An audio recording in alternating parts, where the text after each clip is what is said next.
Cuando usted quiera iniciar, maestro. Sí, de acuerdo. Apago cámara y silencio micrófono.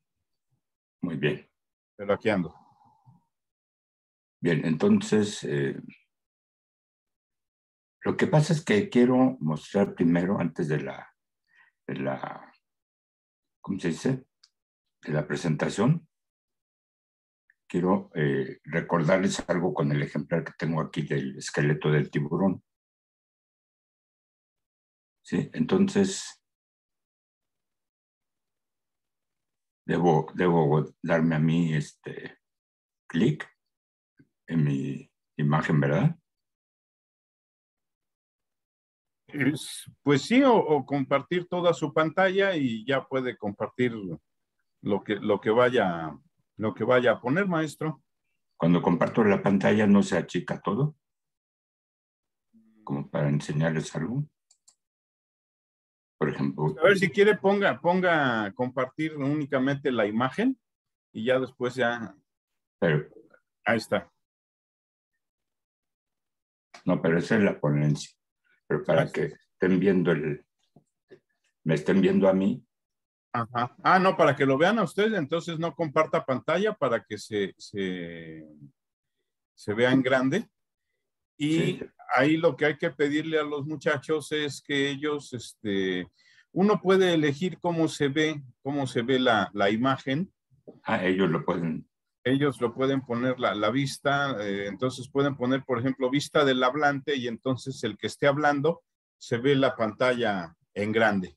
Bueno, entonces yo ya no hago nada, nada más así. Ajá, entonces, muchachos, por favor, pongan en vista del hablante, pongan vista del hablante para que se vea el maestro y puedan ver más a detalle el esqueleto, no se vea tan pequeño el esqueleto que les va a mostrar. Sí, que de todos modos no voy a invertir mucho tiempo en esta imagen en la descripción y más bien recordatorio de cómo está el esqueleto visceral de este condrictio, ¿sí? Lo que voy a hacer es que me voy a acercar un fondo oscuro.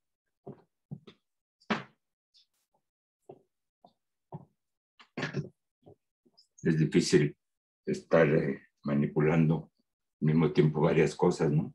Pero lo que quiero es que recordemos, déjenme ver, debo ponerlo más lejos, ahí está. Recordar en el esqueleto de este tiburón como dónde está el cráneo y dónde está el esqueleto visceral. Entonces voy a tener que soltar el fondo, y entonces recordarles que el esqueleto visceral en todos los vertebrados, todos tienen o tuvieron esqueleto visceral, pero originalmente eran puros arcos branquiales, o sea, tenían como función, todos ellos, soportar branquias para el intercambio de gases, ¿sí? Pero después se modificó el primer arco branquial en esto que estoy señalando, que es el arco mandibular. En este tiburón, ¿sí? Estaría formado este arco mandibular por dos cartílagos, el de la mandíbula superior y el de la mandíbula inferior, ¿sí? Ambos con dientes, ¿sí? Y el siguiente, en otro momento de la evolución de los vertebrados, otro arco branquial se modificó también, y estoy señalándolo aquí como el arco yoideo, nada más que lateralmente nomás le veo una de sus piezas, esta que se articula con el cráneo, pero por acá, mediante unas fibras, un ligamento, pues, llega a la mandíbula inferior. Entonces su función es suspender a la mandíbula inferior. Pero luego otros dos cartílagos, más bien lo tendría yo que tratar de ver por acá adentro, no sé si alcancen a ver, donde estoy señalando este otro cartílago, más el de la lengua. Déjenme ver por acá mejor. Bien, ¿qué tal si quito el cráneo? Y entonces ya no se ve tan confuso todo, ¿no? Y entonces aquí veo el cartílago yomandibular, que es del arco yoideo, y acá adentro el cartílago ceratoial, que hace rato les señalé, y que llega hasta la lengua, que es otro cartílago del arco yoideo, pero impar, ¿sí? Este de aquí. En cualquier momento volvemos a esto, además voy a tratar de orientarlo de otra forma para que repitamos. Cartílago yomandibular, cartílago ceratoial, que se viene para acá, adelante hacia el piso de la cavidad bucal, hasta articularse con el cartílago basillal, que es la lengua. Debo insistir en que la lengua de los peces tiene un esqueleto, tiene un cartílago o un hueso, ¿sí? Aquí en tiburón condrips es un cartílago, en Osteichthyos es un hueso, que llevan el mismo nombre, basillal, ¿sí? Y pero ya en tetrápodos, lo que llamamos lengua no es homólogo de esta pieza esquelética, sino que es de los músculos, homólogo a los músculos que van aquí abajo de las branquias y que llegan a las mandíbulas, o sea, la musculatura hipobranquial. Pero de eso vamos a hablar después, o ya les habló David algo de esto. Bien, y por último, lo que siguen acá son, sin modificar, arcos branquiales. Y aquí contamos 5 de cada lado, ¿sí? En los Osteichthyos vamos a ver que eran 5, pero el quinto perdió los filamentos branquiales y ahora tiene otra función, ¿sí? Ya lo veremos. No sé si tengan algunas preguntas de esta organización del cráneo o del esqueleto visceral del condrictio. Por el momento no. Por el momento dice uno que no. Los demás, supongo que igual, ¿verdad? Sí, de momento no. Bien. Bueno, vamos a ahorita compartir la presentación, pero nada más vamos a hablar ahora de Osteichthyos, ¿sí?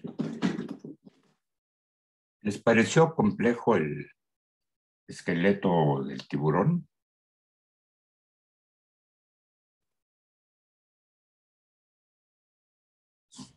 Les pregunto si les pareció complejo.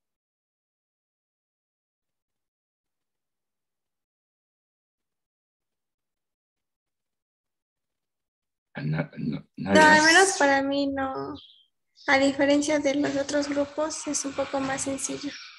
Sí, porque tiene menor número de piezas en sus componentes, hablando solo de esqueleto visceral. También en términos generales, todo el esqueleto cefálico es más sencillo en cuanto al número de piezas que en los Osteichthyos y en los tetrápodos.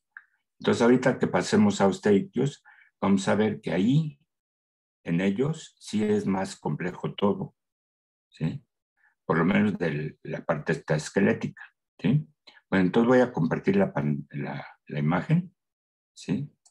Y ustedes me van a decir si la ven. Sí, sí se ve. ¿Sí? Bueno, entonces miren, el método que decidí para describir el esqueleto en general, pero en particular lo que estábamos viendo de esqueleto visceral de Osteichthyos, es basarme en el artículo que hice sobre su osteología, pero en una especie de Osteichtyo o teleosteo, que es el grupo predominante de los Osteichthyos, que es marino y le llamamos generalmente mojarra de mar, aunque es un nombre común, pudiera corresponder a varias especies, ¿sí? Pero la especie que trabaja es Diapterus auratus, ¿sí? Entonces aquí tiene una foto de una parte de un cardumen de Diapterus auratus, ¿sí? Del Golfo de México. Y aquí está otro representante de ese género, que es otra especie llamada Eugeres plumieri, que le llamamos comúnmente rayada, mojarra rayada por tener estas líneas oscuras a lo largo del cuerpo. Pero si no fuera por esas líneas, a simple vista lo confundiríamos con la otra especie, ¿no? Bueno, pero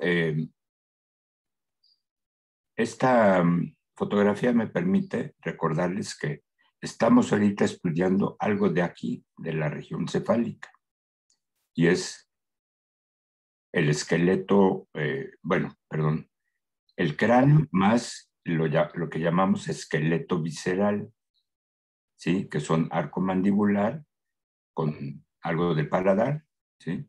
Luego, el arco yoideo está dividido en varias partes, es más complejo. Y por último, aquí adentro estarían las branquias, entonces estaríamos estudiando el esqueleto de los arcos branquiales. Entonces, todo eso está aquí en la región cefálica, debajo del neurocráneo y extendido hasta el borde del opérculo. Si yo levanto el opérculo, o si ustedes levantan el opérculo a este osteitio o cualquier otro, ¿qué es lo que van a encontrarse cuando el animal está completo? ¿Qué creen que van a localizar ahí o que va a ser visible?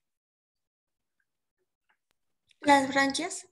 Exactamente, las branquias, que cuando van al mercado de pescado a comprar algo fresco, bueno, un pescado fresco, la mamá lo que hace es que le levanta el opérculo y le ve el color de las agallas.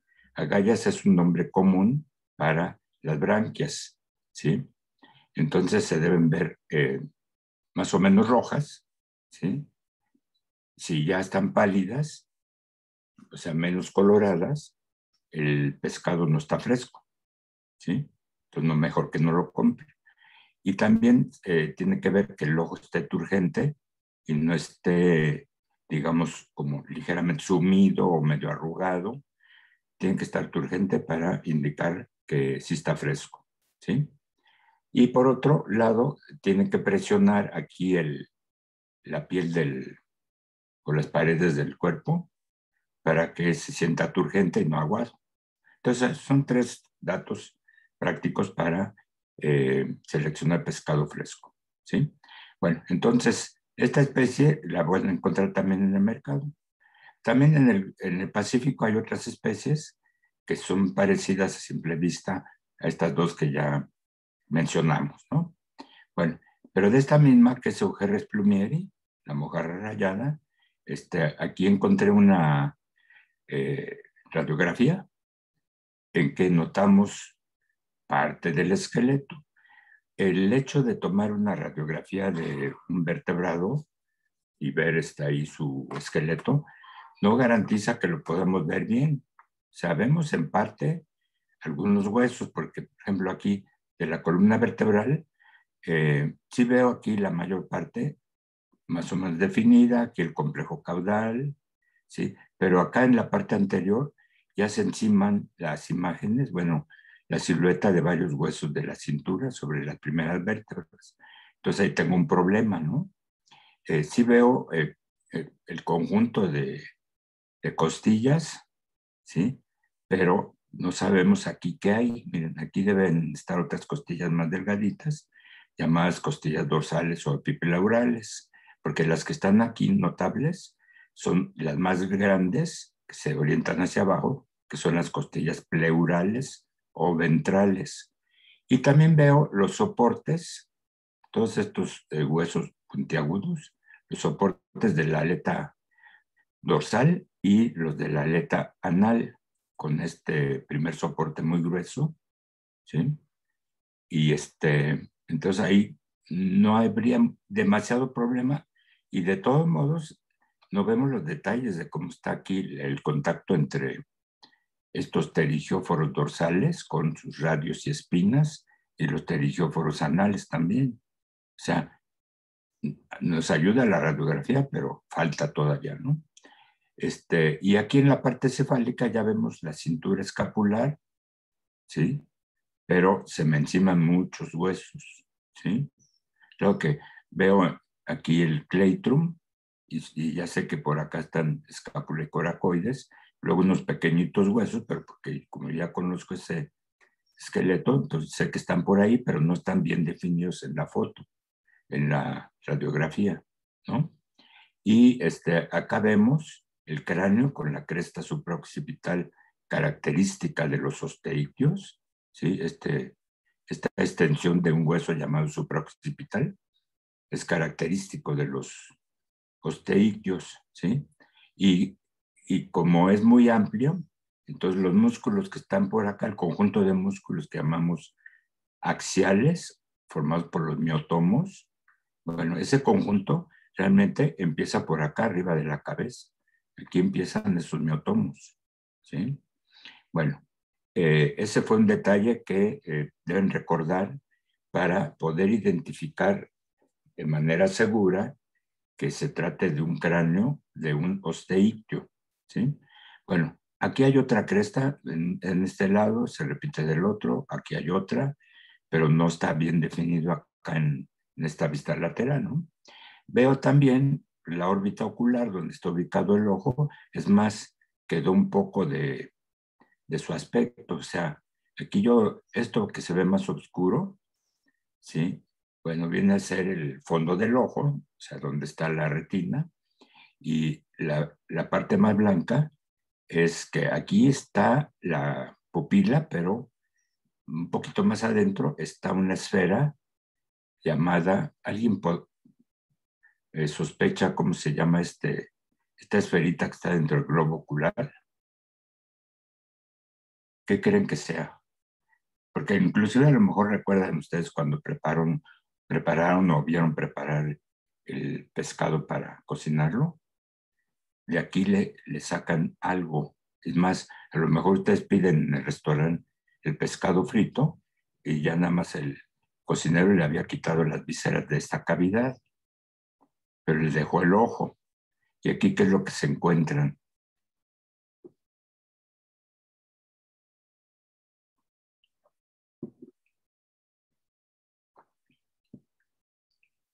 Entonces, como somos muy curiosos, hemos visto que aquí se ve una como caniquita, una canica, o sea, una esfera pequeña. ¿Eso qué creen que sea?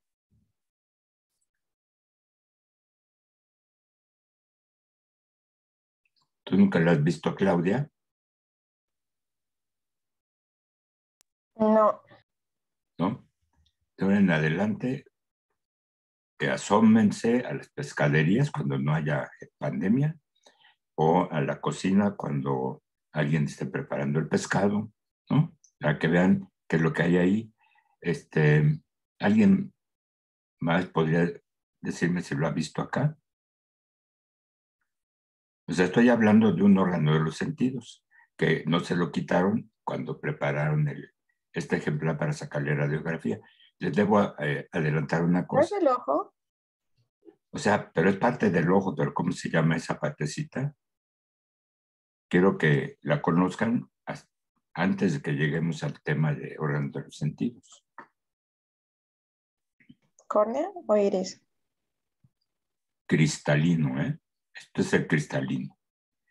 Que cuando está fresco el pescado pues, se ve un poco translúcido.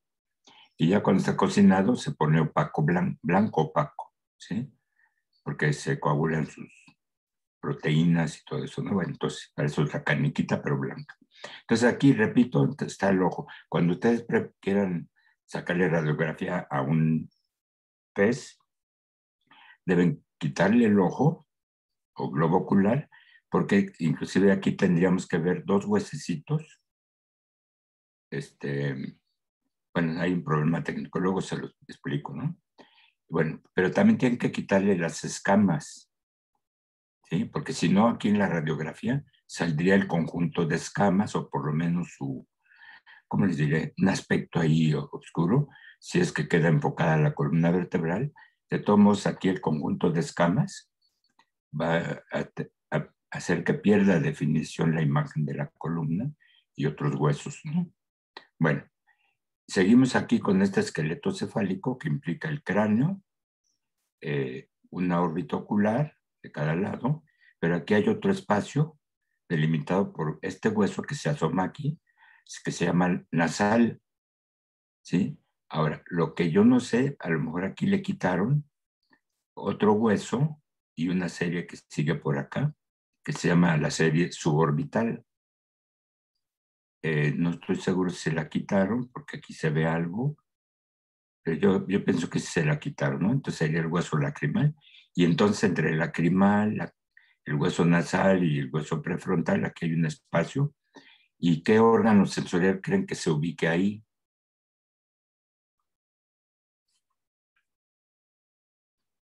La narina. Bueno, mira, la narina es la abertura que permite que el agua entre a el órgano que está aquí ubicado, pero ¿cómo se llamaría ese órgano? Es un órgano sensorial, pero ¿cómo se llama? ¿Cómo le pondrían ustedes? Para que funcione tienen que entrar agua y salir. Esa agua que entró pues baña un epitelio sensorial. ¿De qué órgano de los sentidos estoy hablando?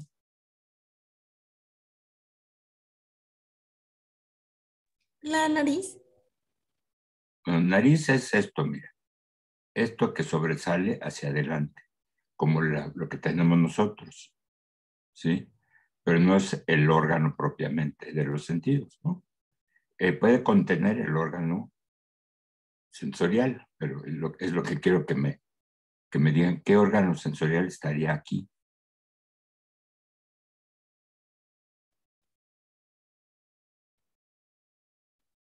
Yo creo que Ana Carla nos quiere decir eso, la respuesta.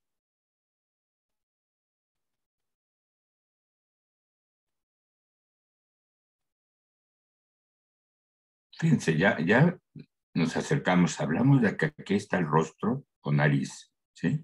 Que aquí hay un espacio delimitado por varios huesos, pero que deja a nivel de piel un orificio o dos para que entre y salga el agua. ¿Para qué debe entrar el agua a hacer contacto con un órgano de los sentidos?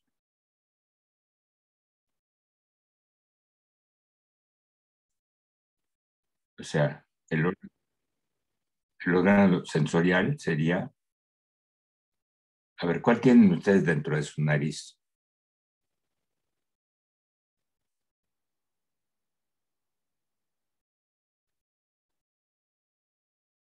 ¿Sí? ¿Saben cuáles son sus narinas de ustedes? La nariz. No, la nariz es la parte que sobresale del A la nivel, narina son los huecos. exactamente los orificios, ¿no? Por ahí entra el aire y sale por cada narina. Aquí la narina estaría ubicada por aquí, una del lado izquierdo y la otra del otro lado, ¿sí? Pero entonces, a ver, deduzcan a qué órgano sensorial llegamos aquí. ¿Cómo se llamaría? Porque este que ya hablamos, que ya mencionamos antes, es el órgano de la visión, o sea, el ojo. Y aquí, Debe haber había un órgano del olfato, exactamente, el órgano del olfato, ¿sí? U órgano olfatorio. Entonces tienen que llegarle el agua para bañar su epitelio sensorial y entonces ese epitelio va a captar las características de esas moléculas y ya bueno, mandar la información vía el nervio olfatorio que se va por aquí, por aquí adentro de la órbita, pero llega hasta acá, al cerebro, el cual está por acá ubicado, ¿sí? Bueno, entonces ya hablamos de órbita ocular, cavidad del olfatoria, o sea, cápsula olfatoria, formada por esos huesos nasal, lacrimal, prefrontal, etc., ¿no? ¿Y qué otro órgano sensorial habría aquí? Miren, a los lados del cerebro, que, por cierto, todo esto se ve muy confuso, porque un hueso medio tapa al otro y entonces su opacidad, digamos, se confunde, ¿no? No delimitamos bien la imagen. Por lo tanto, bueno, la radiografía no es 100% efectiva, ¿no?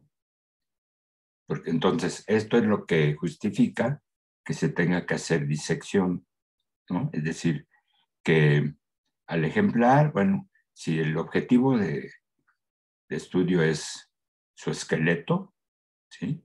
Entonces habría que quitar toda la piel del cuerpo para que con ella ya se vayan las escamas, ¿no? Tanto de la región cefálica como del tronco. Y luego habría que quitar los músculos, ¿sí? Que también pueden ocultarnos la definición de cada hueso, ¿no? Profesor, disculpe, Sí, dime. ¿qué tema estamos viendo en este momento? Endoesqueleto. Ok. Sí. Acuérdense que el endoesqueleto lo dividimos en varias categorías. Esqueleto somático y aparte estaría el esqueleto visceral. Del somático ya vimos el axial y el apendicular en términos generales, aunque yo pienso que siempre hay que, como les diré, reafirmar esa información, ¿no? Entonces, lo que queremos es llegar a esto que está aquí abajo del cráneo, ¿sí? Que es el esqueleto visceral. ¿De acuerdo? Ahorita lo vamos a extender esta información, ¿sí? Bueno, entonces les decía, en esa técnica, para sacar una radiografía de cualquier vertebrado, conviene, si es posible, quitar la piel, ¿sí?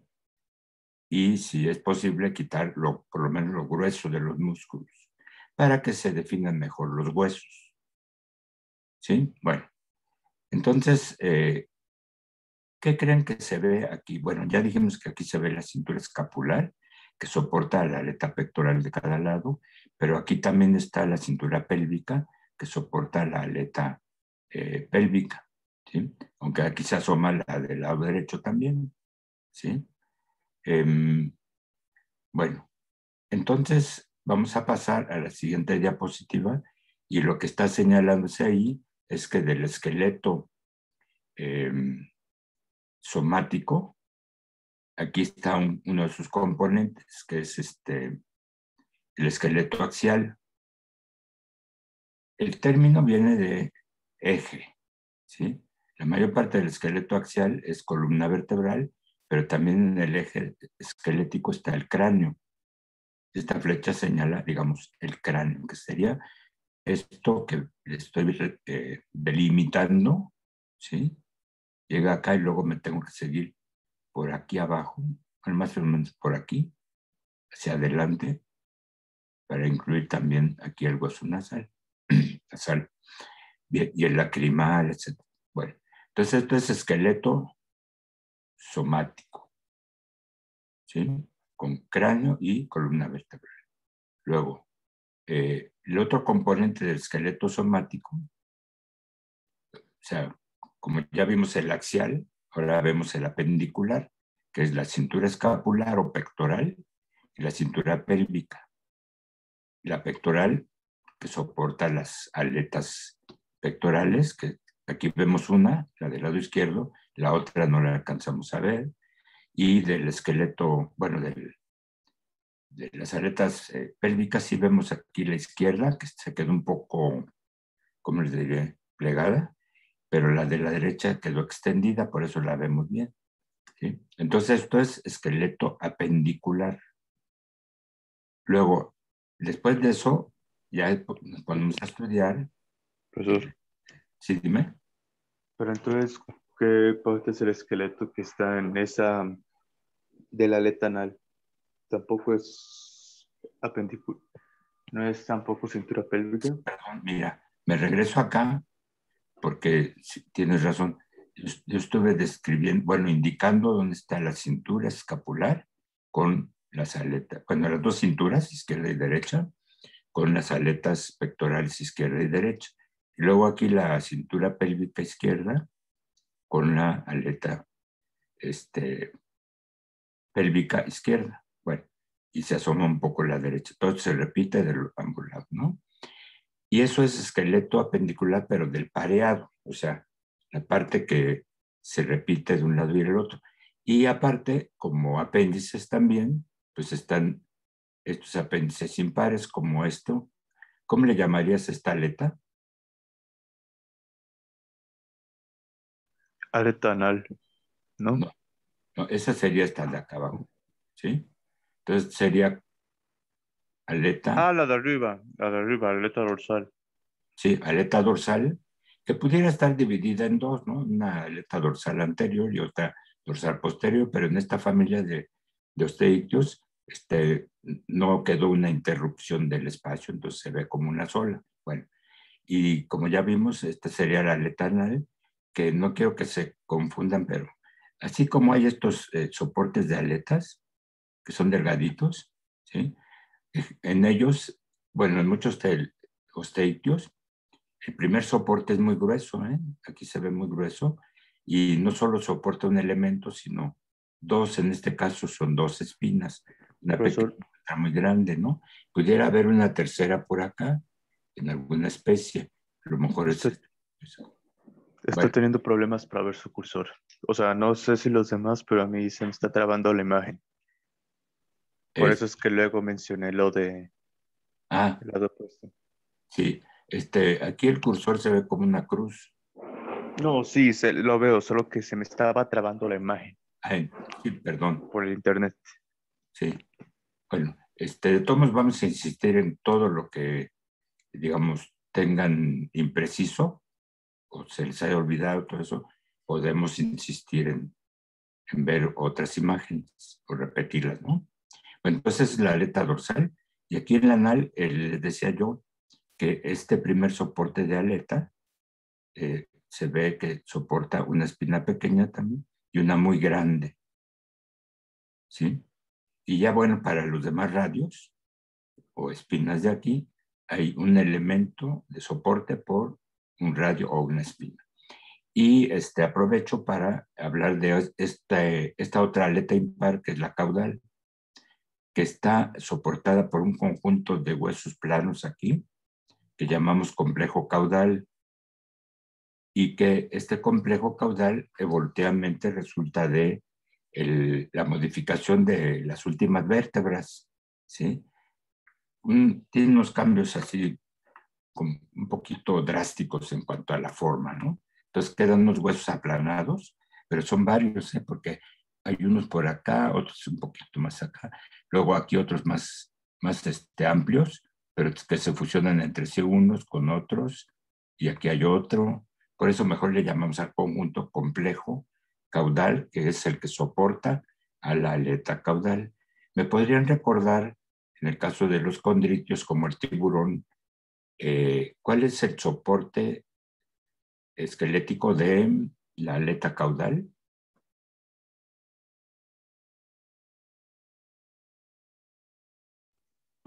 Eran dos huesos que estaban casi fusionados, ¿no? No.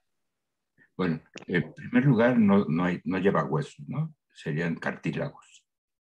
O sea, Pero bueno, entiende lo que...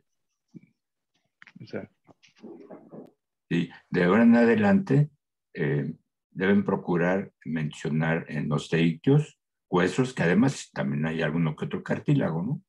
Y de la clase de los condritios deben mencionarlos como cartílagos para que no tengan ese lapsus, ¿no? Bien, entonces, ¿quién me recuerda, o tú mismo, que me digas cuál es el soporte de la aleta caudal en un tiburón?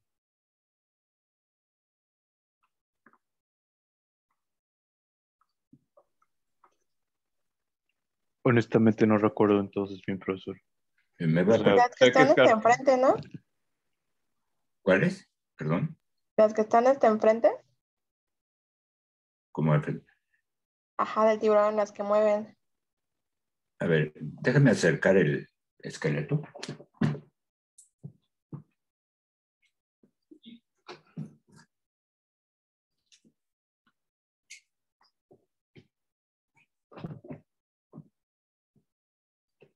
Ahí está la aleta, bueno, el esqueleto de la aleta caudal. Entonces vean claramente cómo la misma columna vertebral se orienta hacia arriba, formando el lóbulo superior de la aleta caudal, y el lóbulo inferior queda formado principalmente por unos radiodérmicos aquí abajo. También tiene radiodérmicos el lóbulo superior, pero son mucho más cortitos, que van unidos a estos otros cartílagos. Pero bueno, lo más notable es eso, ¿no? Que la columna vertebral simplemente se dobla hacia arriba y forma la mayor parte de la aleta caudal, que es este lóbulo. Y aquí quedaría el lóbulo inferior. Entonces, gran diferencia entre las dos clases. ¿De acuerdo? Sí, honestamente, hasta me confundí de la aleta caudal. Pensaba que estaba hablando de la aleta anal. Lo siento. Dormí 2 horas y media. Ando como un zombie ahora. No, pero mira, eso nos pasa a todos cuando empezamos a estudiar particularmente esto del esqueleto, ¿sí? A mí me sucedió también como estudiante, tenía yo ahí confusiones, bueno, en los términos y todo eso, ¿no? Pero todo empieza poco a poco, ¿de acuerdo? Entonces, por lo pronto ya vieron, y esto nos sirvió para definir un poco más las ciertas diferencias entre las dos clases de peces, ¿no? Osteictios y condrictios. Muy bien, ahora aprovecho también la imagen, ¿sí? Para señalarles los límites de la cavidad visceral, que son estos, miren, estas vértebras que llamamos precaudales, ¿sí? Luego, este mismo soporte de aleta anal, que es una espinota muy grande, y luego viene el piso de la cavidad visceral, que principalmente son unos músculos, y luego ya la cintura pélvica y luego la cintura escapular. Esos son los límites de la cavidad visceral, que es donde vamos a encontrar gran parte de otros sistemas de órganos que vamos a estudiar. Por ejemplo, del digestivo.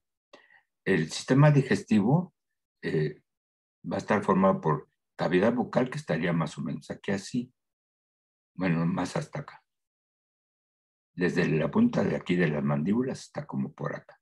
Luego seguiría la cavidad faríngea, o sea, donde están los arcos branquiales y las branquias. Y luego ya dentro bueno, continuándose la faringe con el esófago, sería por aquí, más o menos. Entonces ahí seguiría esófago, estómago, intestino, ahí dando unas vueltas hasta llegar al ano. Y el hígado en una parte por aquí más o menos, cercana a la cintura esta. Y dorsalmente aquí encontraríamos los riñones, aquí arriba, ¿sí? Y luego encontraríamos por acá, un poco ventralmente, las dos gónadas, ¿sí? O sea, los dos ovarios o los dos testículos. Ventralmente, más o menos, o ventrolateralmente al intestino, que va al intestino.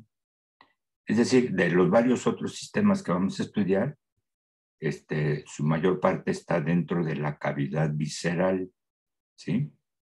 Así es de que en el osteitio o en los peces en general hablamos de cavidad bucal y cavidad faríngea, y muchas veces las mencionamos como integradas, ¿no? Como cavidad bucofaríngea o cavidad orobranquial, que es sinónimo. Oro viene de boca, branquial de branquias, ¿no?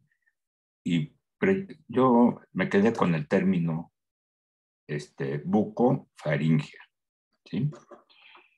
Y bueno, ¿qué órganos faltaría de considerar aquí? Bueno, pues por ejemplo el cerebro y la médula, que va por los arcos neurales aquí. Esta parte que se ve gris de la radiografía son los arcos neurales, son partes de las vértebras, pero que van delimitando un espacio para la médula, ¿sí? Y otros dos sistemas, bueno, otro sistema que es integral, así como el nervioso, porque aquí yo nomás le señalé cerebro y médula, pero faltaría considerar los nervios de la cabeza, los nervios de acá, que salen y entran a la columna vertebral, etcétera. Entonces es un sistema de integración, el sistema nervioso. El otro sistema de integración, ¿cuál suponen que debe ser?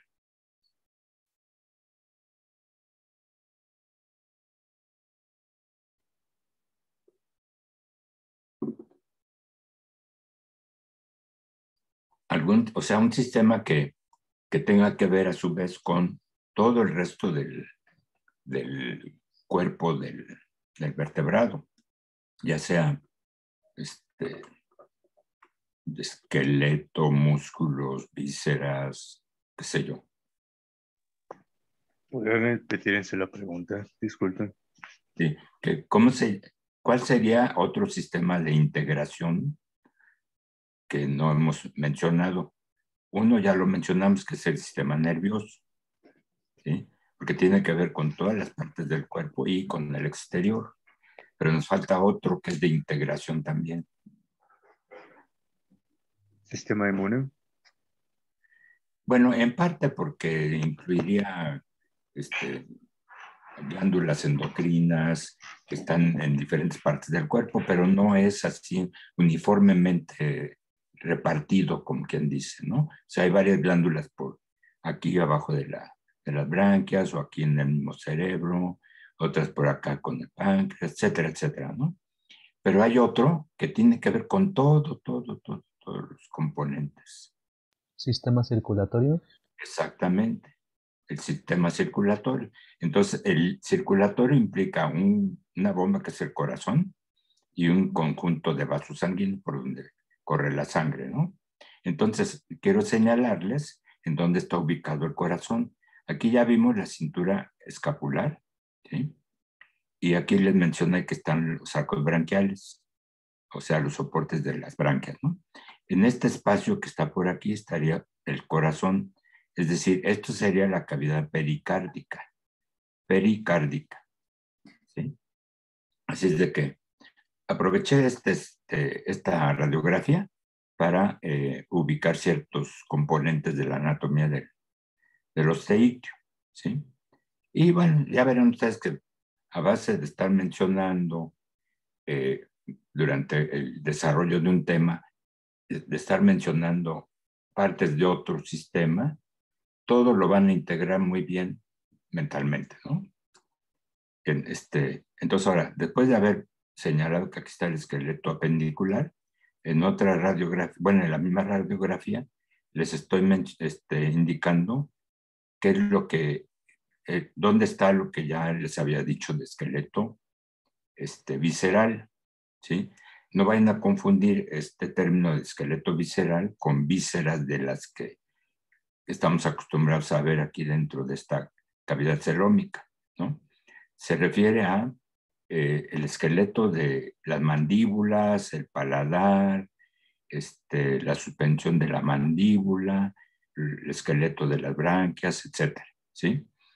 Debo confesarles que dentro del estudio de la osteología o del esqueleto interno en general, endoesqueleto, la parte más compleja, ¿sí?, en el curso que estamos llevando es esta de aquí. Bueno, en general, la anatomía de la región cefálica y en gran parte esta parte del esqueleto, lo que es el arco mandibular, el arco yoideo, los arcos branquiales y todas sus piezas, ¿sí? Es la parte más complicada. Bueno, también es muy complicado el cráneo propiamente, ¿sí? Entonces, todo lo que está aquí en la región cefálica, en cuanto a huesos, es más complicado, ¿sí?, que en aves y mamíferos. Si es que estuvieran ustedes pensando en que todo es más complejo en mamíferos, por ejemplo, ¿no? No necesariamente. Bien, entonces una vez señalado que aquí está el esqueleto cefálico, visceral, ¿sí? Ya nos pasamos a ver en la especie que les había mencionado también de mojarra de mar. Bueno, no es la rayada, es otra especie que es Diapterus auratus. Este dibujo lo bajé de internet. Yo ya había elaborado uno que me parece que quedó mejor. Y No recuerdo si a ustedes les envié este artículo a través de David. No, profesor. ¿No? No. Porque, entonces voy a anotar aquí mis apuntes que debo enviar a David. Artículo de osteología de Diapterus auratus. Lo publiqué en la revista hidrobiológica, que es de la UAM. Entonces, le voy a pedir de favor a David que se los retransmita, ¿sí? Se los reenvíe. Entonces, miren, este artículo trata de precisamente la osteología, o sea, el estudio de los huesos de la mojarra de mar, que es el Diapterus auratus. Aquí puse el autor y estoy aprovechando esta imagen para que consideren que siempre, sobre todo en un título, hay que poner el nombre del grupo taxonómico. En este caso es una especie, entonces deben poner las dos palabras que nombran a la especie. Diapterus auratus. Recuerden siempre que el género empieza con mayúscula, todo lo demás va a ser con minúsculas, incluyendo esta parte. Y luego se pone el autor de esa especie, ¿sí? Y conviene poner entre paréntesis, ¿sí? ¿A qué grupo taxonómico pertenece esa especie? Bueno, pertenece a una familia llamada Gerreidae. Y esta familia Gerreidae está junto con otras familias en este superorden, digamos, llamado Teleostei, o sea, de los teleósteos, ¿sí? Y se los comento porque, pues, tarde o temprano ustedes van a tener que hacer en alguno de sus cursos, mencionar alguna especie o poner el título de algún trabajo y no se les vaya a pasar, ubicar taxonómicamente al lector. Es decir, de esta manera yo lo estoy acercando al lector a que considere que esto que llamamos Diapterus auratus está en una familia llamada Gerreidae, y a su vez esa familia, dentro de este grupo mucho más grande, que es el de los teleósteos, o teleostei en latín, ¿sí? Entonces son normas taxonómicas, digamos, y que conviene seguirlas para no tener esos errores como en varios artículos, que sobre todo hace varias décadas tenían menos cuidado algunos autores en la ubicación de en la ubicación de la especie de la que hicieron algún estudio, ¿no? Entonces, varios artículos que fueron buenos en su contenido, entre comillas, tenían la confusión de que nunca le escribieron cuál es su ubicación taxonómica. Entonces, el colmo es que hubo artículos sobre algún aspecto interesante del conejo. Y así va el título, ¿no? Estudio del corazón del conejo. O sea, y bueno, ¿cuál conejo? Pues son varias especies, ¿no? Y varios géneros y todo eso, ¿no? Y otros artículos, osteología del ratón, o osteología del ratón del Valle de México. Pues no es la única especie, ¿no? Entonces hay que ubicar taxonómicamente al lector. Y ya más recientemente, varias revistas científicas piden que se repita el título en inglés, como aquí ya lo ven, como Osteology of the Sea Mojarra. Mojarra, como verán, es un nombre que no cambian al inglés, ¿sí?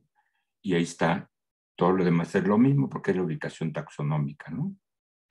Bien, aquí está el autor y aquí está la descripción del autor. O sea, en este caso, un servidor que trabaja en el laboratorio de peces de la UAM, y está la dirección, y está el correo, etc.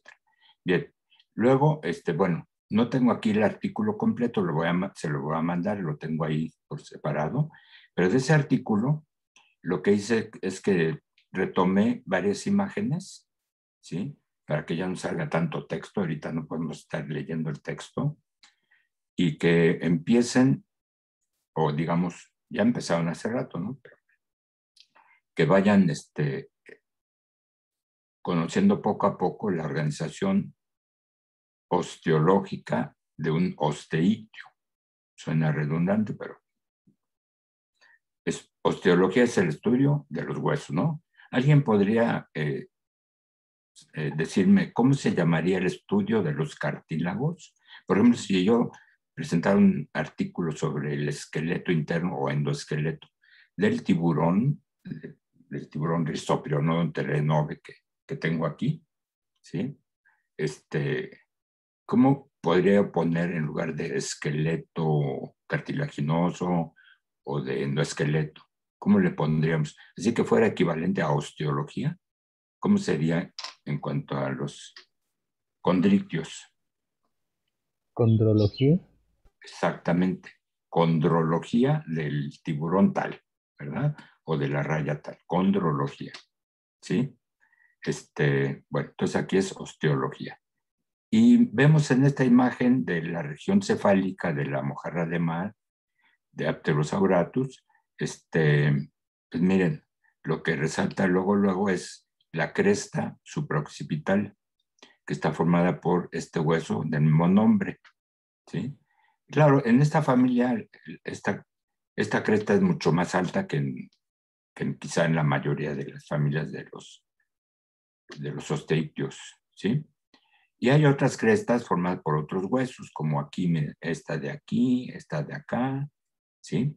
Y bueno, pero también resalta, aparte de esa cresta supraoccipital, la órbita ocular delimitada por, fíjense, huesos del cráneo como el prefrontal, el frontal, aunque no solo se ubican acá, se extienden más hacia atrás y otros lados, ¿no?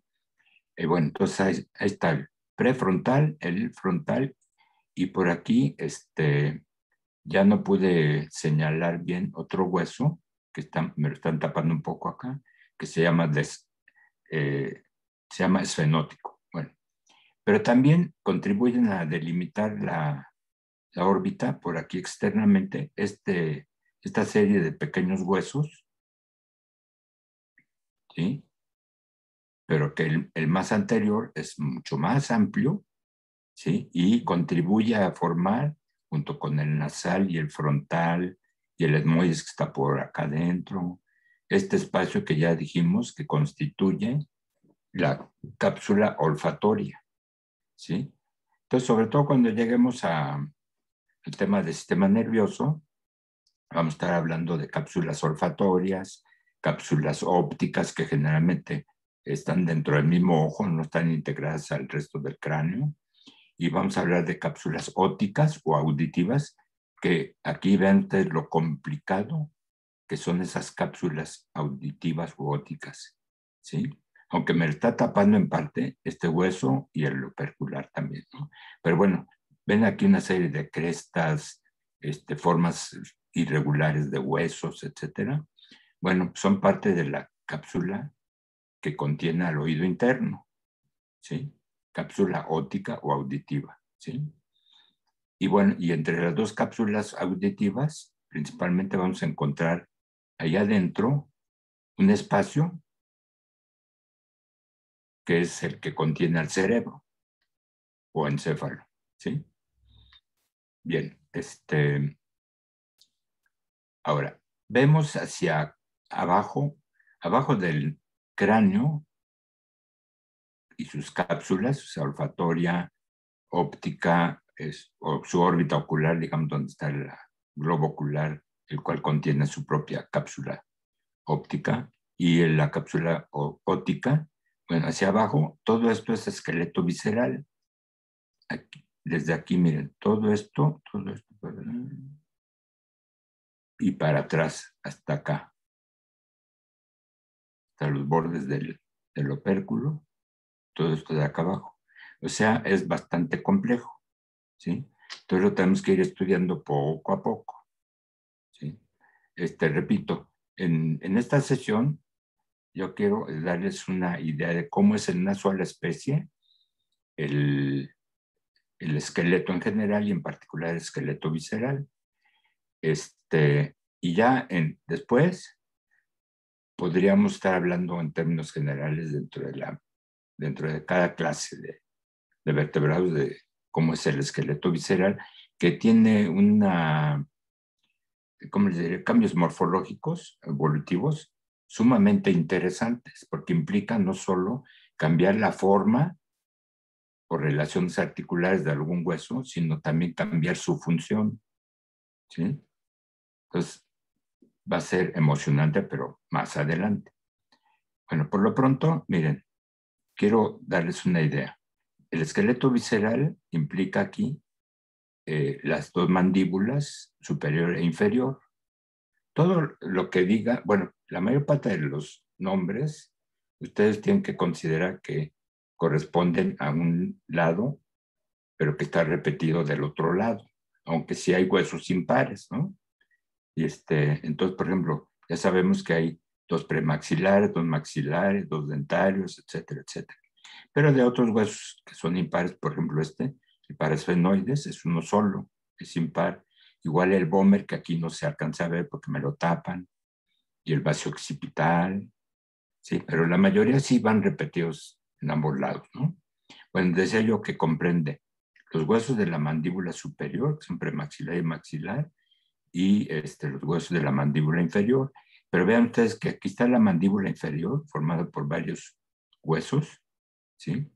Y ya sabemos que pues la mandíbula se tiene que mover para abajo y para arriba, ¿sí? Por acción de músculos. Pero para que no esté suelta, ¿sí? Tiene aquí una articulación móvil con respecto a este hueso que aquí está anotado como cuadrado, pero que es parte de una cadenita de huesos que viene desde el cráneo. Es decir, aquí hay un hueso que se llama iomandibular, que luego sigue por el metapterigoides y el simpléctico, y luego sigue el cuadrado, que yo no le veo, nunca le he visto la forma de cuadrado, sino de triángulo, pero este es su nombre, y que tiene aquí el cóndilo que recibe este hueso de la mandíbula inferior. Entonces, al conjunto de estos huesos le llamamos suspensión mandibular, es decir, suspende a la mandíbula inferior y además permite su movimiento vertical, ¿sí? Propio para todas las funciones de estar metiendo agua o capturando alimento, obteniendo alimento más bien. Y que bueno, no dije capturando su alimento porque entonces estaría discriminando a los herbívoros, y quizá planctófagos y todos esos, ¿no? Entonces ya conocemos en nosotros mismos las funciones de las mandíbulas, en parte, ¿no? Pero repito, siempre hay una forma o un método para suspender a la mandíbula inferior desde el cráneo. Entonces voy a aprovechar el cráneo del gato, está por acá. Nomás haciendo un paréntesis en la descripción del osteilio, ¿sí? Y entonces aquí tienen la mandíbula del gato o del mamífero es de una sola pieza de cada lado. Bueno, pero ya sabemos, ¿no?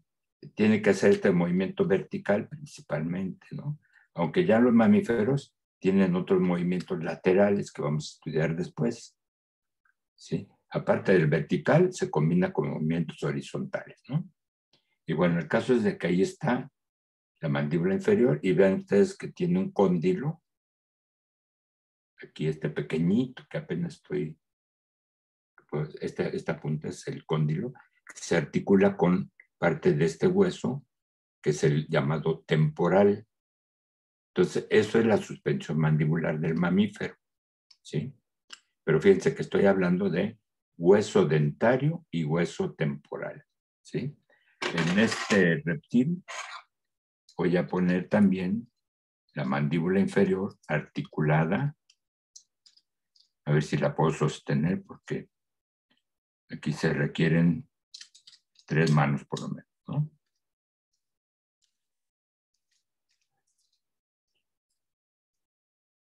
A ver, miren, ahí está el cráneo de la iguana, ¿sí? Aquí está su mandíbula inferior, ¿sí? Y entonces tengo que señalarles, perdón, la mandíbula tiene varios huesos, ¿no? Entonces uno de ellos tiene una concavidad o fosa articular que coincide con este hueso del cráneo que se llama cuadrado, de acá, que estoy tapando aquí. El cuadrado, ¿sí? Entonces el cuadrado tiene un cóndilo y coincide con esa fosa articular. Entonces se permite el movimiento vertical de la mandíbula, pero no se zafa, ¿sí? Bueno, eso lo vamos a detallar después. Bien, entonces, aquí la suspensión mandibular, recuerden, está formada por una cadenita o serie de huesos, cada uno con su nombre, pero que curiosamente, al hablar de evolución del cráneo y particularmente del sistema auditivo, ¿sí? Vamos a estar recordando este hueso y este otro, o sea, el iomandibular va a quedar, lo tenemos nosotros modificado en forma y en relaciones articulares dentro de nuestro oído medio, ¿sí? No sé si alguien tenga idea de a qué me refiero, pero no es necesario verlo ahorita. Pero si alguien conoce su nombre, el nombre de ese huesecillo, porque son 3 que tenemos en el oído medio. ¿Cuál es ese huesecillo que transmite el sonido, pero que antes en los sitios participaba en la suspensión de la mandíbula inferior? Igual que se ve ahí no igual exactamente como lo que vimos en el reptil, pero sí vimos ahí uno de los huesos, que es el cuadrado, que sostiene o suspende la mandíbula inferior. Bueno, por lo pronto creo que no les viene el nombre, la memoria, ¿no? Bueno, entonces, repito, ahí está una cadenita de huesos, que es la suspensión mandibular, pero luego, fíjense, me tengo que, si yo quitara este hueso lacrimal y otros huesos suborbitales, ¿sí? Y también si quitara la mandíbula superior, vería huesos del paladar. Entonces ahí adentro estaría yo viendo el vómer, el lectopterigoides, el mesopterigoides, que así aquí lo veo, aquí parte del lectopterigoides, y eso es el paladar, ¿sí? Entonces hay que estudiar el paladar. Bien, luego resulta que el mismo hueso iomandibular, aparte de suspender a la mandíbula inferior, tiene otro cóndilo para acá atrás, que se articula con este hueso, que es de esta tapa que llamamos opérculo. El opérculo está formado por el hueso opercular, el preopercular, el subopercular, el interopercular. Es una misma, es un conjunto que forma esa tapa que les decía yo, que podemos tomarla y levantarla. Y ya veríamos adentro las branquias. Igual en este esqueleto, si yo los retirara, ya vería los arcos branquiales, ¿sí? Bueno, por último, en esta imagen, quiero que vean un carácter que es casi exclusivo de los osteídeos, que la cintura escapular, que es todo este conjunto de huesos, de aquí, de acá, estos pequeños que ya soportan aquí a la aleta pectoral, ¿sí? Luego siguen, de acá, este otro. Bueno, todo eso es cintura escapular, ¿sí? Y que tiene este otro hueso llamado posttemporal.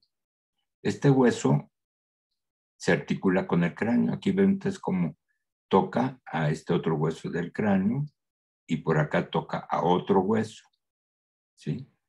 Entonces la cintura escapular o pectoral del osteídeo está en íntimo contacto con el cráneo, ¿sí? Les adelanto que cuando ya revisemos los anfibios, ¿sí? ahí en los anfibios más primitivos existe todavía este hueso, o existió todavía este hueso después temporal. Luego desaparece y entonces ya no hay una relación directa de la cintura escapular con el cráneo y por lo tanto hay una mayor libertad de movimiento de la cabeza hacia los lados. ¿Sí? Ya veremos por qué.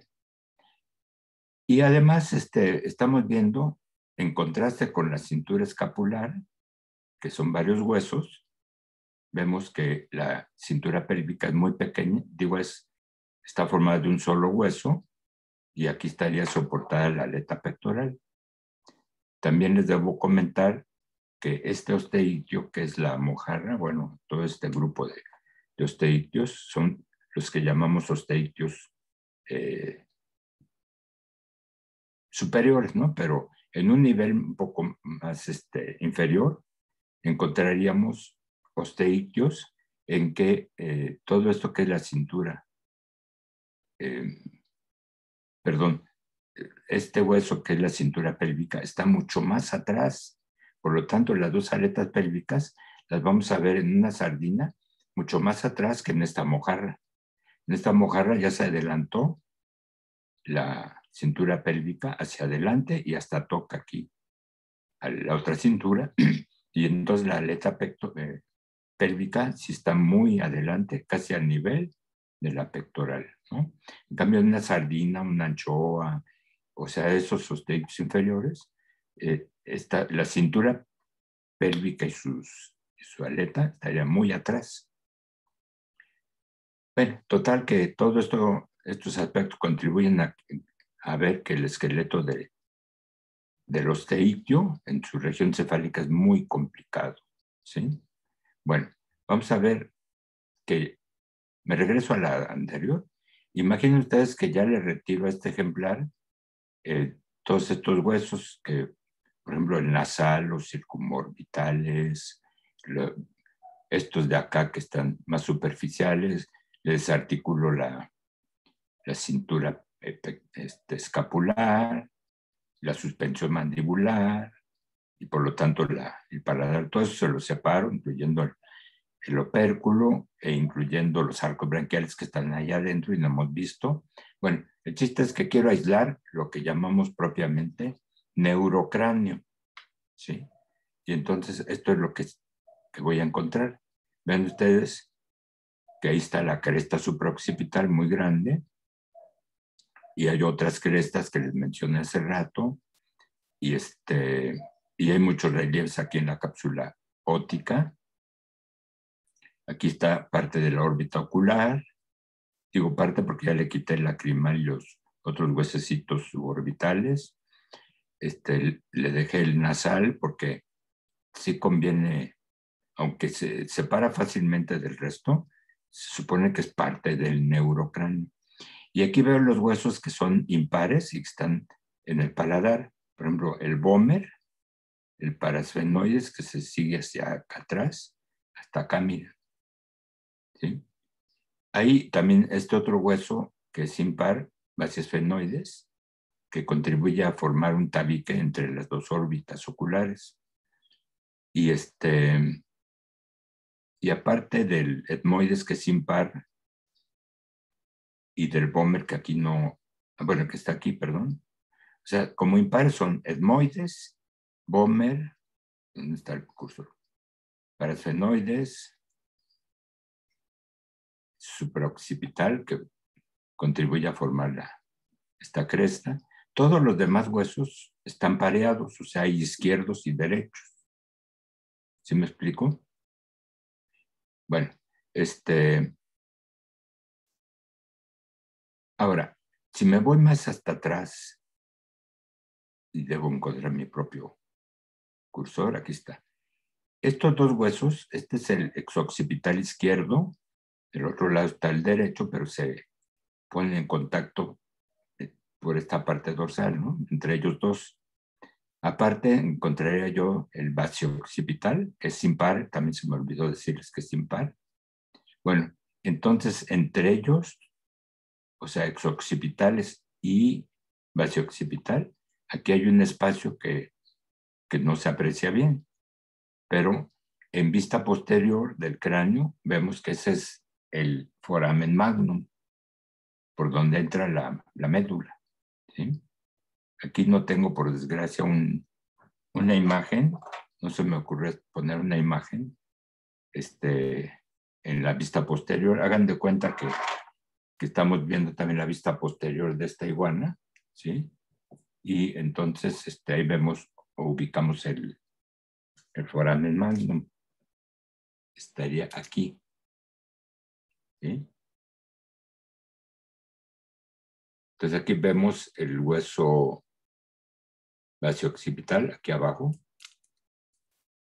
Veo estos dos, se van a células, serían los exoccipitales, y por último otro que se va hacia arriba que se llama supraoccipital, ¿sí?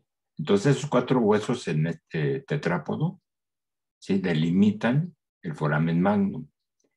Claro, esos 4 huesos, vamos a ver adelante, que en la evolución de los tetrápodos, ellos se fusionan entre sí y forman de acá del mamífero. Y ahí está el foramen magnum, aquí. Entonces ya no distinguimos cuál era el supraoccipital, cuáles serían los exoccipitales y el basioccipital, porque en el desarrollo embrionario de este mamífero se fusionaron entre sí y quedó un solo hueso que ahora llamamos occipital, ¿sí? Entonces es parte de una tendencia evolutiva que vamos a estudiar, la reducción del número de huesos del cráneo, y vamos a ver por qué factores. Estoy aprovechando y adelantándome un poco, porque como hablé un poco de estos huesos que forman la parte posterior del cráneo en la mojarra, bueno, que estos 4 se fusionan, a fin de cuentas, allá en los mamíferos, en el occipital. Pero todavía en estos tetrápodos no se fusionan. Anfibios, reptiles, no se fusionan. En aves, sí, pero ahí la fusión es mucho más acentuada, porque además se le fusionan en el cráneo esos 4 huesos con los 2 parietales, los frontales, etc. Bien. Entonces, quiero también que noten, así como lo habíamos visto en el cráneo del tiburón, que hay una serie de orificios, ¿sí? Por ejemplo, de aquí, de acá, de acá principalmente, por los que entran y salen nervios craneales, ¿sí? Habría que ver con más detalle otros que están por ejemplo, aquí, déjame ver. Sí, aquí está una especie de entrada, pero si yo levanto este puentecito de hueso, del hueso proótico, ¿sí?, veo que ahí hay 2 forámenes que corresponden a otros 2 nervios craneales, ¿sí? Y aquí hay otro, y decía yo, por aquí quedaría el foramen magnum, ¿sí? Bueno, aparte de esos huesos, digo, de esos orificios, veo otros como estos, miren, aquí en esta cresta, veo un orificio, otro por acá, luego se sigue esta cresta hacia adelante, aquí veo otros orificios, aquí veo también en el frontal otros, veo también que se hace una proyección aquí, tiene otros 2 orificios, y veo que también el nasal tiene, y si me regreso a esta diapositiva, veo que todos estos que son o que constituyen los suborbitales, a ver, vuelvo a ver, aquí tienen un espacio y va saliendo un conductito, aquí se nota más como orificios independientes. Bueno, el caso es de que hay un sistema sensorial que se llama de la línea lateral. Entonces, no sé si ustedes en los osteídeos han visto una hilera de escamas aquí en el costado, en cada costado, pero de escamas que tienen un orificio. Entonces, el conjunto de esas escamas forman una hilera que llamamos de la línea lateral. Entonces, ahí corre un órgano sensorial, ¿sí?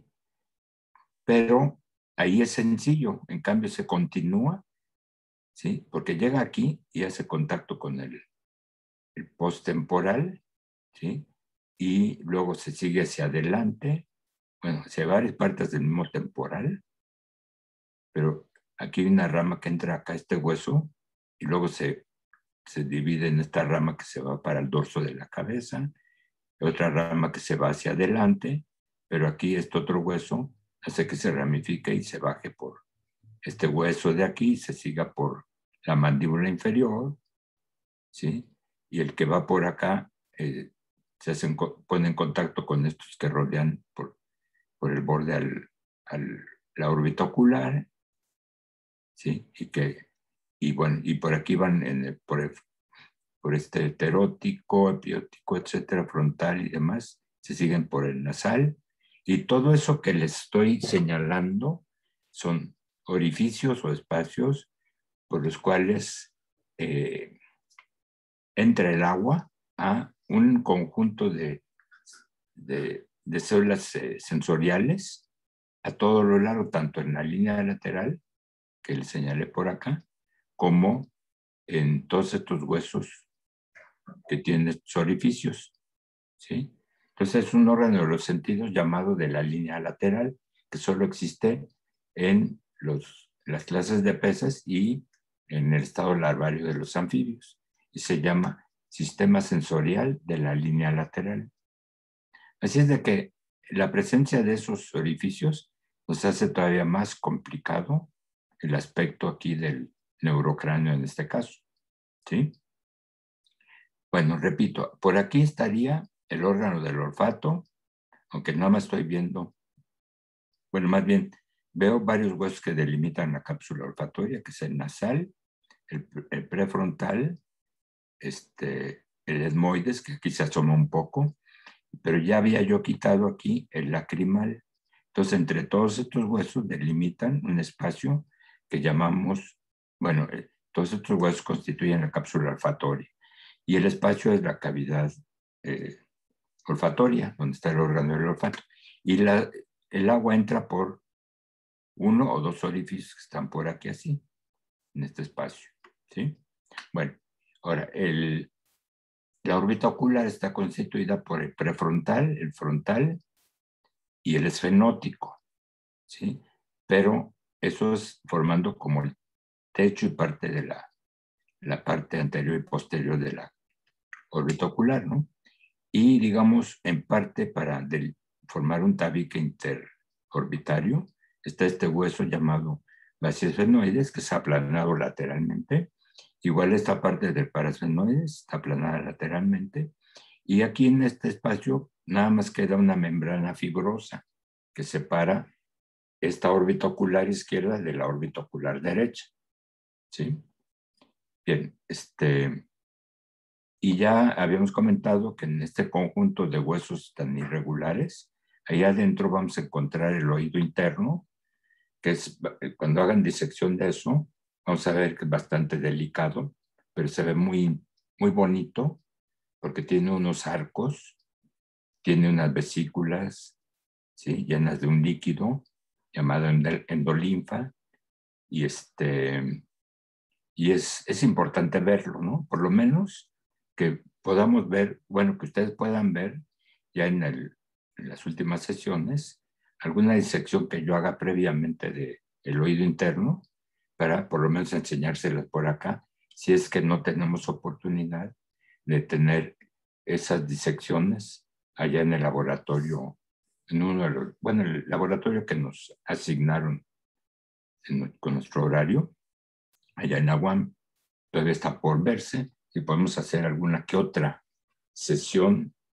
No, en la UAM no, estoy confundiendo.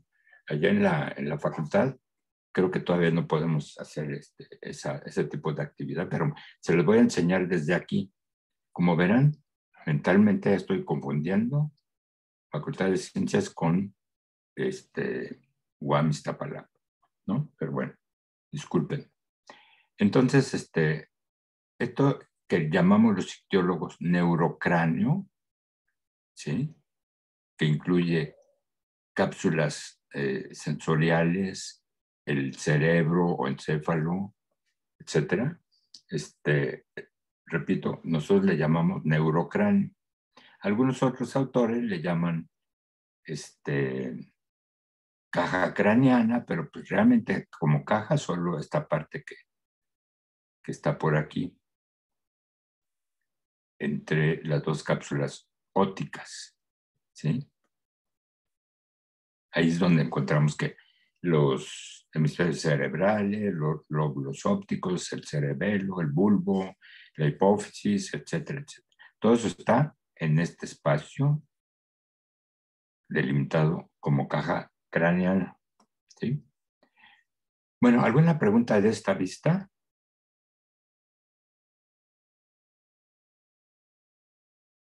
Que no va a ser la única vez que lo veamos. Yo todavía tengo que organizarme para echarme una escapada al laboratorio de PES ahí en la UAM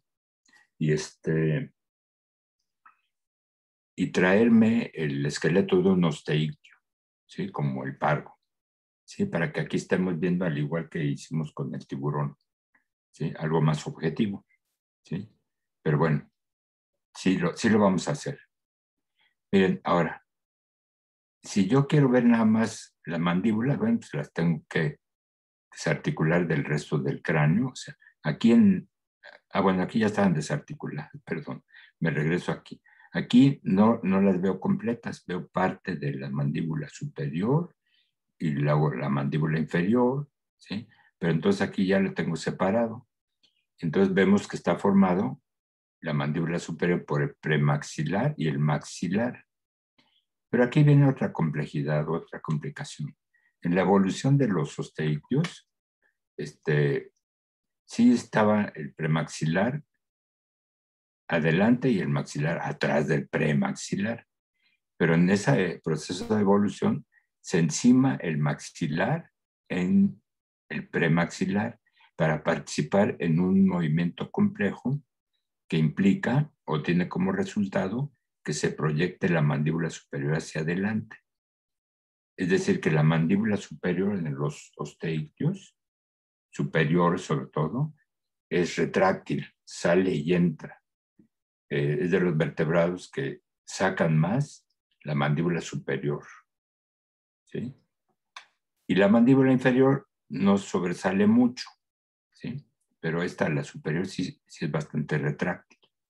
Entonces, recuerden ustedes en osteictios, la mandíbula superior está formada por premaxilar y maxilar. Si yo viera un osteictio inferior como el peje lagarto, como el esturión o como la sardina, qué sé yo, a estos dos huesos les vería dientes, ¿sí? Bueno, en la sardina ya lo perdieron la mayoría. Sino en lugar de sardina, el sábalo mejor, ¿sí? Entonces aquí vería dientes en el premaxilar y también dientes acá en el maxilar, pero el maxilar estaría más para atrás. Y de la mandíbula inferior, solo en el dentario en todos los casos, ¿sí? Aunque en esta mojarra están restringidos hasta su parte anterior. No veo los del premaxilar porque están muy orientados hacia adentro, pero nosotros los veremos. Pero miren, entonces mandíbula superior formada por premaxilar y maxilar, ¿sí? Mandíbula inferior formada por dentario, ¿sí? Y además el articular, y además el angular, y en la cara interna hay otro muy pequeño llamado esplenial, ¿sí? Bueno, eso son las mandíbulas, ¿no? Y al retirar las mandíbulas, veo ya más el paladar, más completo, formado por que se llama palatino, que se llama mesopterigoides, que es el que principalmente se curva hacia adentro, formando el techo del paladar. Y a sus lados encontramos, al lado de cada mesopterigoides, uno muy delgado, el ectopterigoides. Y ven ustedes que todos estos dos huesos hacen contacto con huesos de la suspensión mandibular. O sea, con el cuadrado que está aquí abajo con su cóndilo, con el metapterigoides, que ya está más lateral, y el simpléctico, o sea, que ya no forman físicamente ya el paladar propiamente, en las paredes de la cavidad bucal. Y luego ya el mandibular, que tiene sus cóndilos.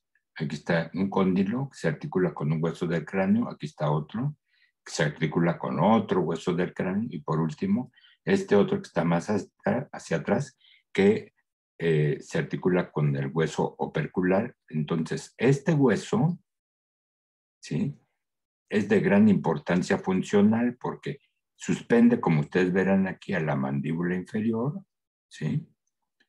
Y también suspende aquí al opérculo, ¿sí? Y pero si me bajo, yo vería que aquí su extremo inferior, internamente, aquí no está dibujado, se articula con otro huesecito y con otra cadena de huesos que llamamos arco yoideo, que ya veríamos, o después ya veremos, que principalmente es el que da lugar a esto que tenemos aquí como tetrápodos. ¿Cómo se llama esto de aquí? Tóquense, por favor, en el cuello, algo duro que está por ahí. Mientras hacen esa práctica, yo tomo un poco de agua.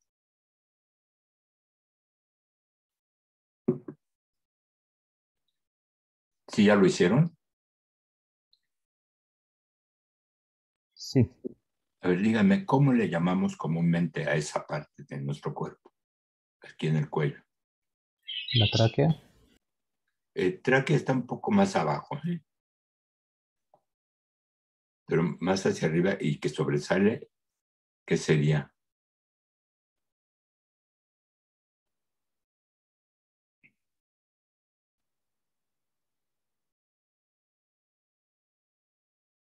Nadie, sí lo manejan, ese nombre común. Lo que sobresale, la manzana de Adán. Bueno, no recuerdo bien otro nombre, pero... Algunos otros le dicen la nuez, no sé qué, ¿no? Bueno, técnicamente es la laringe. O sea, es parte del conjunto de huesos y cartílagos que llevan el aire. En este caso, recibe el aire de la faringe o cavidad bucofaringea y permite su paso hacia la tráquea, que ya va más hacia atrás y luego que se divide en bronquios, etcétera, ¿no? Así es de que decía yo que este hueso yomandibular de los osteitios suspende a través de otro huesecillo por acá a el aparato yoideo, ¿sí? Que luego vamos a ver. Bueno, casi luego es ahorita, miren. Esta es la vista interna de parte de lo que vimos, ¿no? Aquí vemos el paladar o serie palatina, vemos la suspensión mandibular, ¿sí? Que va de aquí desde yomandibular hasta cuadrado. No, perdón, me lo está tapando. No veo bien el cuadrado, es parte de Veo el opérculo. Y entonces, miren, eso que les indiqué en la diapositiva anterior, esta punta del yomandibular, se articula con este huesecito, ¿sí? O sea, se articula, pero permite su movimiento. E inclusive para que no se zafe hay un ligamento. Bueno, entonces este es un hueso de un conjunto que llamamos barra yoidea. Y entonces son dos barras yoideas, una izquierda y otra derecha, que en parte tienen esta función, que soportan estos huesos planos, pero curvos, que van en la parte inferior. Si ustedes ven al osteitio ventralmente, su región gular ustedes le ven que la piel está como plegada, ¿sí? Precisamente porque la piel pasa de un hueso de estos a otro. Estos se llaman radios branquiostegos, aquí está apuntado el nombre, y repito, dan la impresión de una especie como de tela plisada, ¿no? Y el conjunto le llamamos membrana branquial, que lleva ahí sus radios branquiostegos, ¿no? Y repito, está entre los dos opérculos. por aquí abajo, ¿sí? Entonces, esto, repito, estos radios branquiosteos están sostenidos por la barra yoidea, que tiene este huesecito arriba, que es el encargado de articularse con el iomandibular. Y luego, si me voy más hacia adelante, aquí faltó que dibujara un hueso impar que forma el esqueleto de la lengua, pero es parte de este llamado aparato yoideo. Ese hueso de la lengua se llama basial. Basi quiere decir de la base y al de yoides, ¿no? Bueno, entonces, como ven ustedes, el iomandibular tiene una gran importancia desde el punto de vista articular. Repito, suspende al opérculo, suspende a la mandíbula inferior que está por acá abajo, suspende al aparato yoideo, o sea, sí, el conjunto de estos huesos, que a su vez llevan aquí otros para adelante y otro para acá adelante, que es la lengua. Así es de que tiene una gran importancia este hueso. Y además es interesante cómo va cambiando de osteídeos, de tipo crossopterigio, claro, hacia anfibios. Y cómo, bueno, ya ven que los reptiles derivan de anfibios, bueno, en una línea filogenética de reptiles, ¿sí? Lo vamos a encontrar que se modifica y lo vamos a tener ya como mamíferos con otro nombre y otra función, al homólogo, repito, del iomandibular. Sí, ahorita ya no les quiero dar más nombres, ¿sí? O sea, no quiero nombrarlo como ¿cómo se llama este hueso? Ya en anfibios, reptiles y aves, y luego cómo se llama en mamíferos, ¿sí? Pero ya llegaremos luego a eso, ¿no? Nada más les quería completar aquí que esto que estamos viendo es el conjunto de huesos de suspensión, de paladar, suspensión mandibular, opérculo, aparato yoideo, pero del lado derecho, visto de la parte interna. O sea, el conjunto de huesos son del lado derecho, pero lo estamos viendo desde adentro. Y pero entre el componente derecho y el izquierdo, que no está aquí dibujado, queda este hueso impar y que se ha aplanado, llamado uroyal. Entonces lo tendría yo que colocar aquí. Si yo lo hubiera dibujado en su lugar, ¿sí? Me estaría tapando mucho de aquí. Entonces por eso mejor lo dibujé, como lo hacen otros autores, dibujé aparte, ¿no? Y bueno, ya si yo levanto completamente todo este conjunto de huesos, del aparato yoideo y suspensión mandibular y opérculo, ya veo esto, los arcos branquiales, que ya es el esqueleto de las branquias, ¿sí? Entonces, aquí lo que estamos viendo es que estos son los arcos branquiales, ¿sí?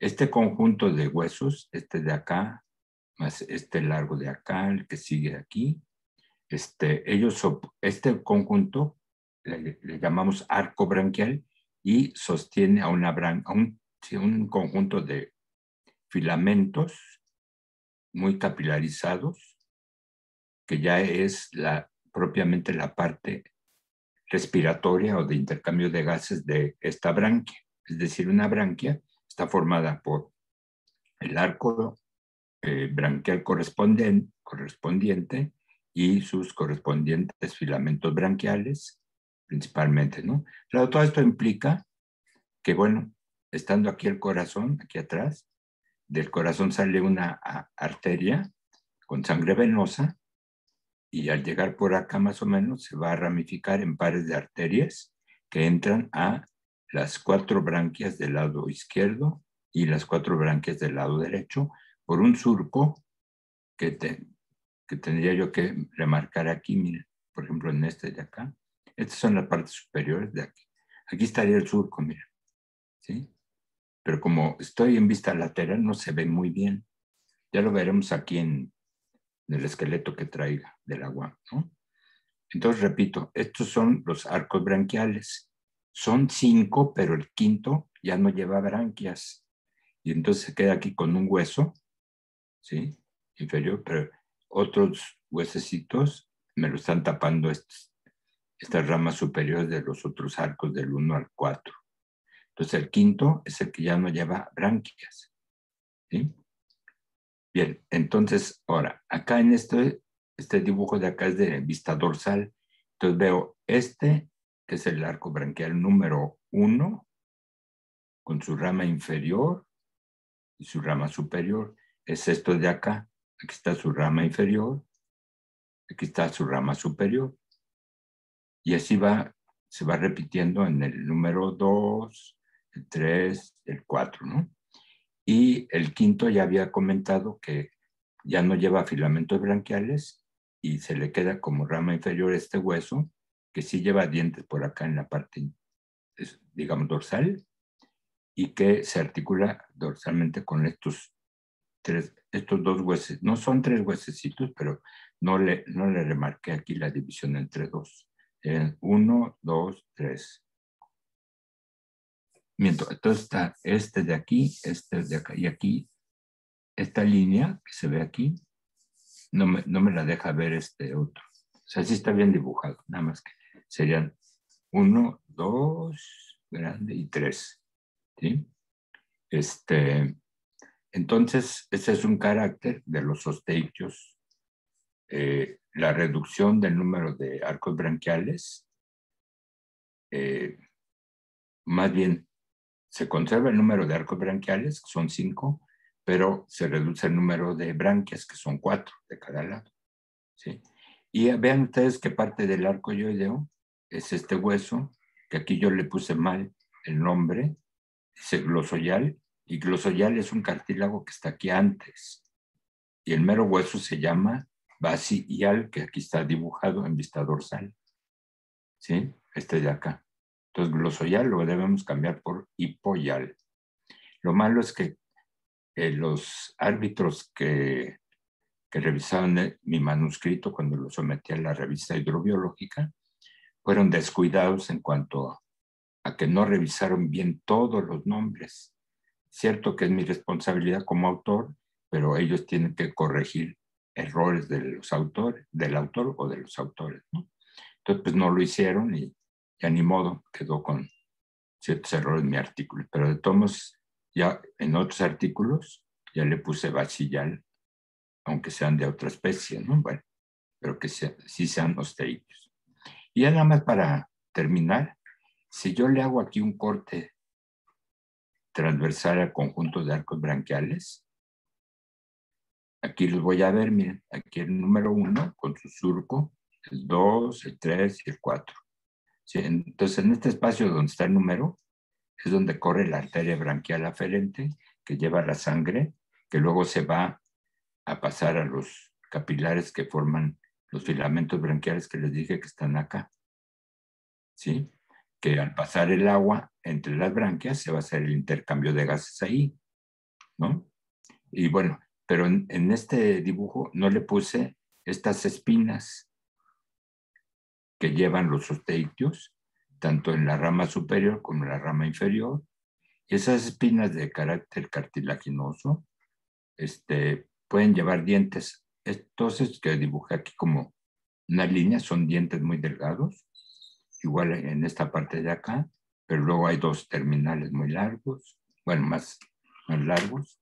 Entonces, estos son los arcos branquiales y estas son las llamadas espinas branquiales, pero que muchos nombramos como branquiespinas. Aquí está escrito, miren, branquiespina, o sea, espina de la branquia. ¿Sí? Entonces, esta es del borde externo del arco, que sería por aquí. Y luego estarían otras en el borde interno y así en ambos lados de todos los demás arcos, arcos branquiales, el 2, el 3 y el 4. ¿Sí? Bueno, déjenme ver qué sigue. Ya, sí, esto es importante. El quinto, que les dije que ya no lleva filamentos, pero que sí se le forman dientes muy grandes en la superficie dorsal.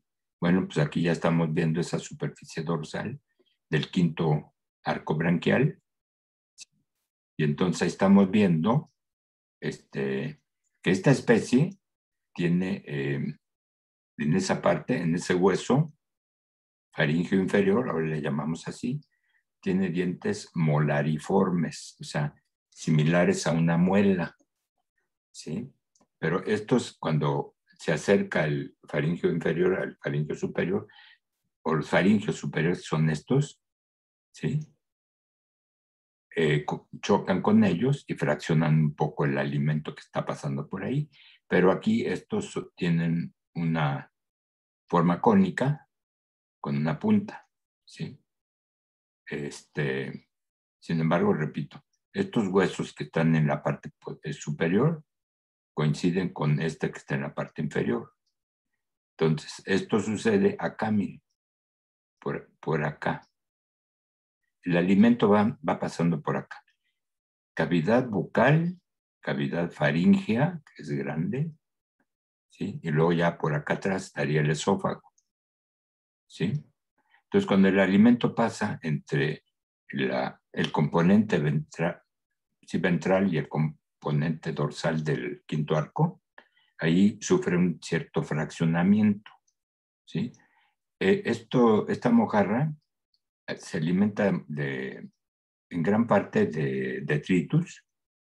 Ese detritus del fondo, vaya, tiene restos de vegetales, pero también de animales, ¿no? Entonces, quiere en ese resto de animales lo que son caparazones de ostrácodos, de otros tipos de crustáceos, etcétera, o de las mismas hojas de fanerógamas marinas o de las algas, ¿sí? Bueno, al pasar aquí pueden sufrir un poco de fraccionamiento para que ya lleguen un poquito más fraccionadas al esófago, todo el conjunto de alimentos, ¿sí? Si este fuera un carnívoro, podría tener aquí dientes muy largos, como estos, pero muy grandes, ¿no? Si fuera un carnívoro.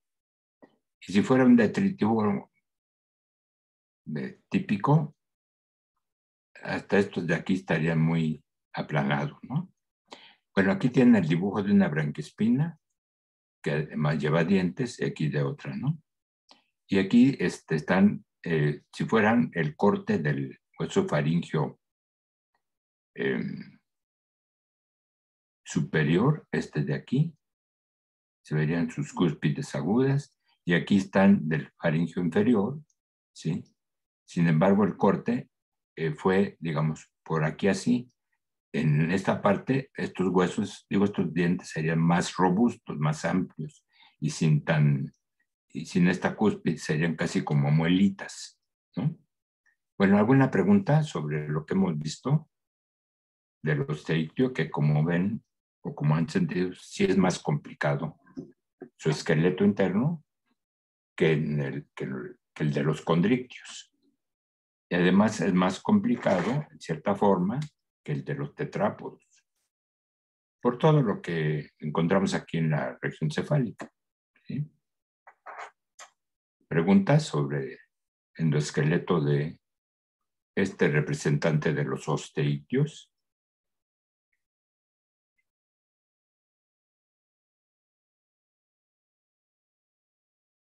Seguramente hay muchas dudas, pero ya no saben ni por cuál empezar a planteármelas, ¿verdad? Pero no se preocupen, todo esto lo vamos a ir viendo poco a poco, ¿sí? Siempre al principio hay temas que les resultan muy novedosos para ustedes, ¿sí? Pero conforme vamos hablando de esos temas, cuando los vamos desarrollando, cada vez se familiarizan más con terminologías y conceptos y terminan el curso conociendo anatomía, en este caso, de los peces y, claro, de otros vertebrados. ¿Preguntas por lo pronto? ¿Comentarios? Por lo pronto creo que no. No, por lo pronto. Eso es importante, por lo pronto. ¿Alguien más? ¿Algún comentario? Bueno, entonces miren, lo que voy a hacer es que le voy a enviar al rato o en la mañana, en el transcurso de la mañana, a David el artículo de la osteología de esta mojarra para que se los envíe a ustedes también, para que lo tengan ahí a la mano, ¿sí?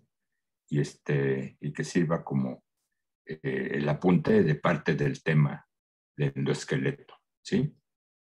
Y vamos a seguir con osteictios en la siguiente sesión, ¿sí? Bien, entonces me despido y deseo que estudien mucho.